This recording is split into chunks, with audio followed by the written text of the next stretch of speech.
So last time we talked about how inheritance may be implemented so that we can still follow the object-oriented principle, which is that an object of a derived class can be used in place of an object of a base class. And we looked at how the memory could be laid out and how dynamic dispatch could be implemented to do something like that. The trick there was that we basically we encapsulate the state of A and inside B, if A is the base class of B, such that A's state is laid out first and then B's state is laid out second. Similarly, in the virtual function table, V table, we lay out A's virtual functions before B's virtual functions. And so the same code will work on, for A, would work on objects of class A and objects of class B. But consider this particular program where this scheme fails. So here is class A that has its own fields, int x and a virtual function VA. And it has a class B which has its own fields, int y, virtual void B, VB. Notice that B is not a derived class of A, it's a completely independent class. But now class C is a class that derives from both A and B. Okay, so C inherits from both A and from B, and it has some of its own fields and virtual functions, so Z and VC. Now the problem is that now there are two base classes for the same derived class C, and so we cannot use the same trick anymore, right? So the reason we could use that trick was because there was a linear chain of base and derived classes, but now there is this branching, and now either we have to put A first or we have to put B first. And if we put A first, then we can't use the same code that we use for objects of class B for an objects of class C, because now B is somewhere in the middle, and so on. So let's see how one would implement something like this. So first of all, this would the scheme that we discussed in the previous module will not work now. All right. So here is, let's try to deconstruct this. So here is one way to do it. You have three V tables in your object representation now. One is meant to be the V table for for class A, objects of class A. Second is the V table for objects of class B, and the third is the V table for objects of class C. And then you have, following the V tables, you have the corresponding fields. So for example, A's fields, so X, B's fields, Y, and C's fields, Z. Now, this is all fine. We just laid out the object like this, but with this, we can see that it may not be possible to use the same object in the context of B and so on. But so how are we going to manage that? So we're going to see that.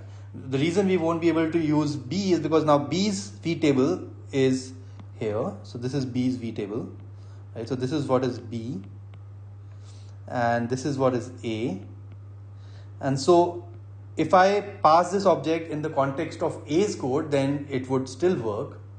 It may still work, but if I pass this object in the context of B, it will not work, because now the V table of B is actually at an offset from the pointer C, and so on. So we have a problem.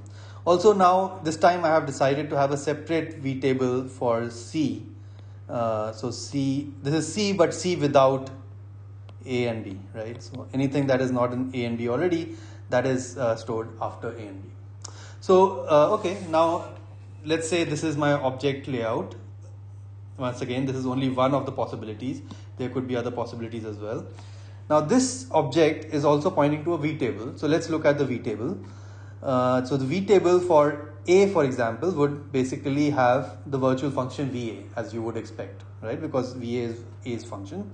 And then it has type info. So because it's an object C of type C, so the type info or the type ID is C.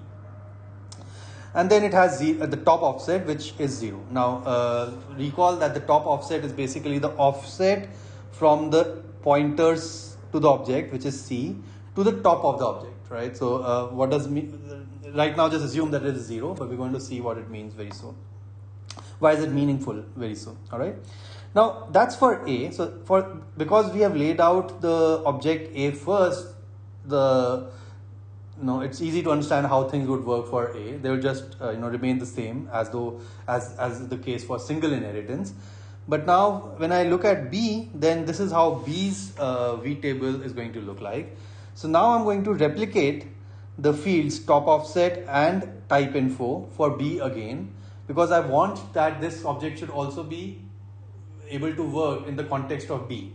And so what I'm going to do is I'm going to replicate some fields. In this case, I've replicated the top offset field and the type info field, except that the top offset field has a different value now, and we're going to discuss that very soon. And then we basically have the virtual functions of B. In this case, that's VB. So what's the idea? The idea is that, when I'm going to use this object in the context of B, then I'm going to use this particular pointer, right? So let me use a different color. I'm going to use this particular pointer, right? So if I want to use an object of type B, then I'm going to change the pointer. I'm going to adjust the pointer from C to B, all right? So this is also called pointer adjustment. And I need pointer adjustment because there's multiple inheritance. If there was just single inheritance, then I could have done without the need for pointer adjustment. But because there's multiple inheritance, I have to adjust the pointer for at least one of the base classes. And so I'm going to adjust the pointer. And now this part of this portion, this particular portion of the object looks exactly like it's an object of type B. Also, this portion of the V table looks exactly like the V table for an object of type B, right? So if it was an object of just class B, then this is exactly what the structure would look like. And so if this pointer is initialized correctly, the B pointer is initialized correctly, then the same code should work nicely on an object of type C. Just a matter of adjusting the pointer. Okay, but that seems a little bit complicated. We're going to discuss that in a bit more detail. But also, what about C's own fields? So C's own field, so for one of the fields is Z here, which is part of the memory layout. But C's virtual functions can also live in the V table. And so we'll have more entries in the V table. So we can have, for example, the top offset, the type info, which is again replicated, and then the virtual functions of C. Okay, so that's the idea. I'm going to replicate some stuff and then I'm going to adjust the pointers depending on where it has been cast. Now before we do that, now let's look at what is the use of type info. Why do I need to replicate type info 3 times here? Well, the idea is very simple, because the same object will be used can be used in different contexts. For example, if I'm using it in the context of A, then this is the type info that can get read because of a dynamic cast operator. If I'm using the same object in the context of B with pointer adjustment, this is where B is going to point. And so this is the type info that's going to get read, right? Because B's code is just going to say, look into the V table and look at the -4 offset of the V table, and from there find what is the type ID of this object, and to implement the dynamic cast operator, and that's where it's going to look. So we need to replicate it there as well. Moreover, if I do a typecast from dynamic cast, from an object of type B to an object of type C, I need to do a pointer readjustment. So just like from C to B, I had to kind of change the pointer from here to here. What do I mean by change the pointer? I just add an offset to the pointer, right? So for example, in this case, I will add an offset of 8 to the pointer to get B.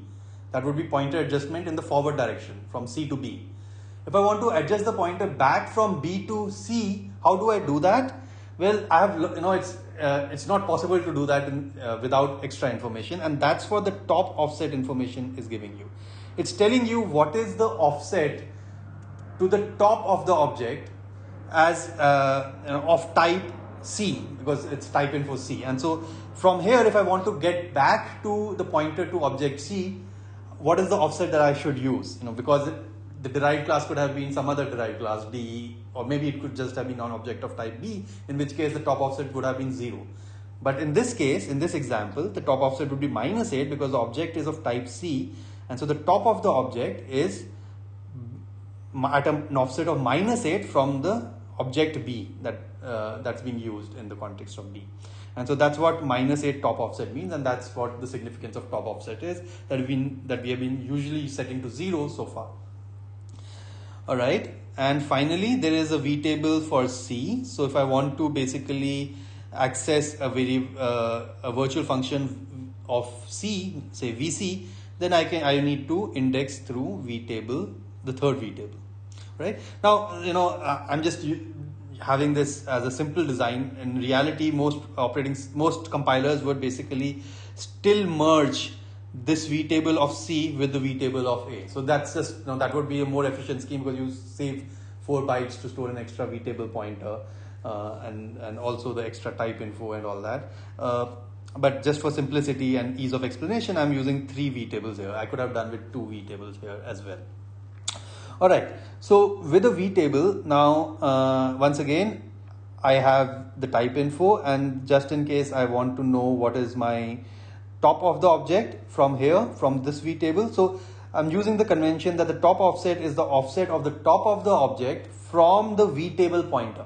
All right, and that's a convention that will make life easier for me when I'm looking at these kind of structures later on. And so v table minus 16 is where the top of the object is in this particular case. All right, so that's the new structure in the presence of multiple inheritance. Notice that now I need to do pointer adjustment when I switch between contexts.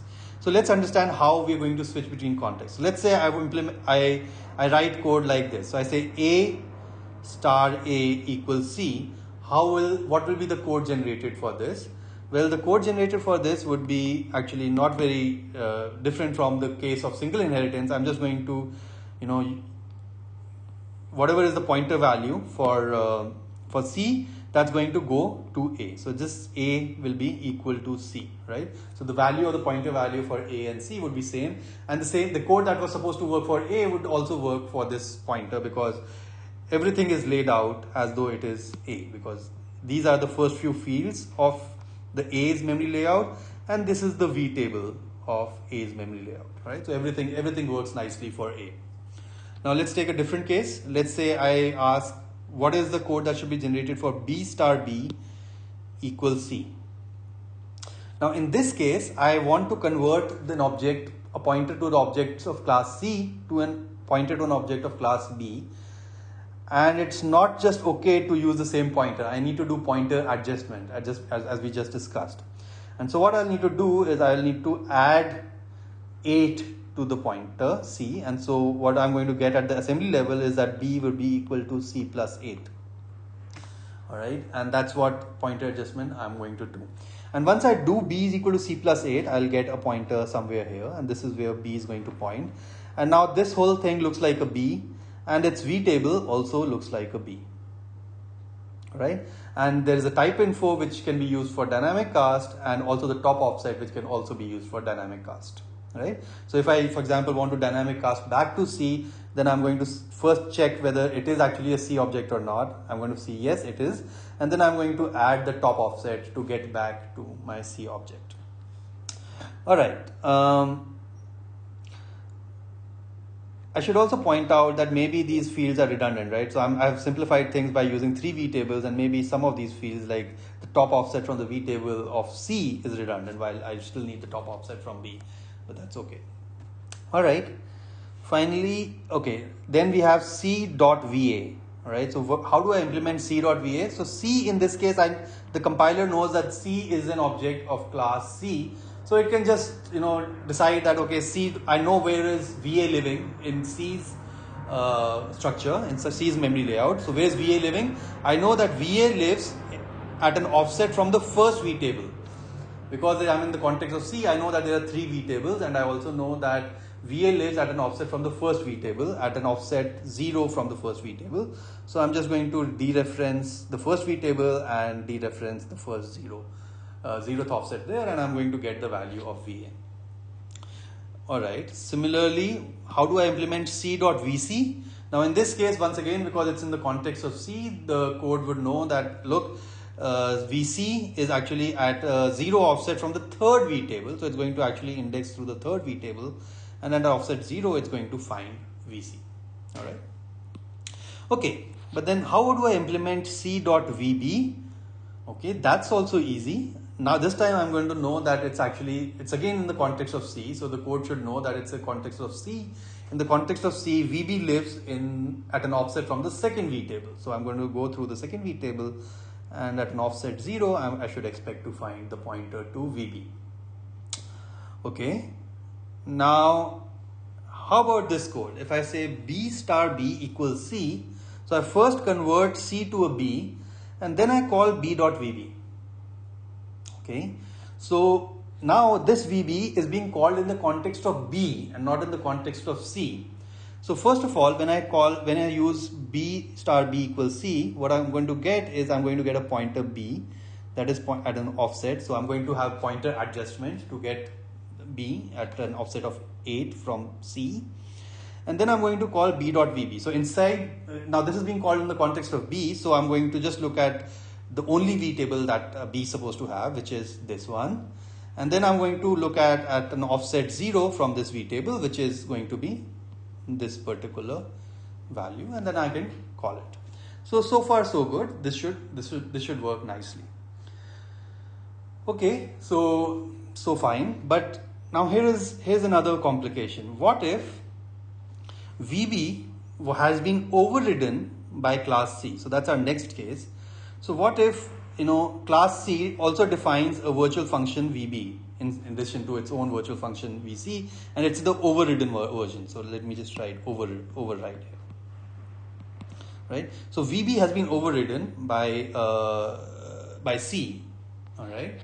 Now, if I call B dot VB, things should still work, except that now inside the V table, so once again, this would be where B is pointing. And so from the V table, I'm going to go and I'm going to look at the 0th offset. And in this case, instead of the B's VB, I should have a pointer to C's VB. That's what dynamic dispatch means, because it's the overridden version of the function. But will it work? Now, the problem here is that C's VB is going to expect an object of type C. So for example, C's VB can basically have a reference to this pointer, right? So for example, it could say, this dot something, right? In C++, this is supposed to be the pointer to the current object. And the code of VB is, C's VB can potentially access C's virtual functions or C's fields. For example, C's VB is perfectly okay to say this dot Z, right? Inside C's VB. And that should be legal code. After all, that's what it's supposed to do. I mean, it's in the context of C. So whatever is available in C should be accessible through VB. How do I implement that? All right.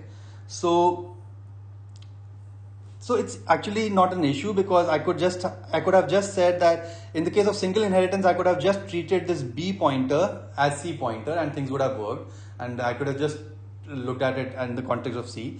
But now I cannot do that, because the C pointer is actually at an offset small c. So it's an offset of -8 from B, right? So before I call VB, I need to do pointer readjustment back to C, so that this pointer available to VB is the correct one, right? Because this dot Z, the code for this dot Z inside VB is going to do what? It's going to add 4, 8, 6, 12, 16, 20. So it's going to add 20 to whatever is the pointer supplied as this, right? So if I say this dot Z, it's going to dereference a value at offset 20 to get the value of Z. But if I call B dot VB, then the value of this that's being passed would be this value, and an offset 20 from this value would be some junk. It won't be Z. So what do I need to do? Before I actually transfer control to VB, I need to adjust the pointer B back to C, right? So this is during dynamic dispatch only if the function has been overridden. I need to readjust the pointer back from B to C. If the function has not been overridden, then I don't need to do this, all right? And so the compiler needs to worry about that. And how will the compiler do something like this? Well, the answer is the following. It's going to not have a direct call to C, jump to C colon VB, because that would be wrong, because this pointer would be wrong. Instead, it's going to have a pointer, it's going to have a thunk. What's a thunk? It's basically some small number of instructions that can be executed before calling a function, all right? And this thunk is going to look like the following. It's going to add -8 to to the this pointer. So let's say that this pointer is somehow living in the stack pointer register, or it could be any other register. I'm just using stack pointer here. So it's just going to add -8 to that stack pointer register, and so that's going to be the adjustment to the this pointer. I'm once again assuming in the calling conventions that the stack pointer has this pointer. You can, I mean, if this is confusing you, I can also change this to, let's say, something like A0 or A1 or whatever, right? So whatever is the register or the memory location that's supposed to hold this pointer at the entry of VB, that location currently has this pointer in it, and it has B in it, right? Because that's what B.VB is supposed to do. But in general, if VB wasn't overridden, then this would have been fine. But because VB has been overridden, before I call the overridden value, I need to readjust my pointer. So I need to add -8 to B and then branch to C's VB. All right. And so this is what the compiler should do. It should not point the VB to C's VB directly, but it should add some extra code that's going to readjust the pointer before actually calling C's VB. Okay, now also this creates another problem, because if, let's say, I call C.VB, all right, so what if I call C.VB now in the overridden, in this scenario where VB has been overridden? Now in this case, C.VB would basically be called in the context of C, so the pointer would already be the right pointer, the top pointer, C.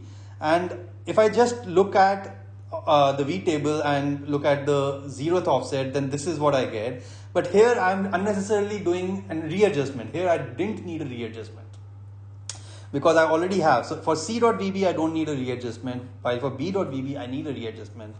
So to handle this, if there's an overridden function, what the compiler would need to do is need to have another pointer which is just pointing to C colon VB, and for VB called in context of C, it should go through C's V table, and in this case an offset of 4, and look at C's VB. All right. Okay, this is how you will implement multiple inheritance. You'll generate code for multiple inheritance.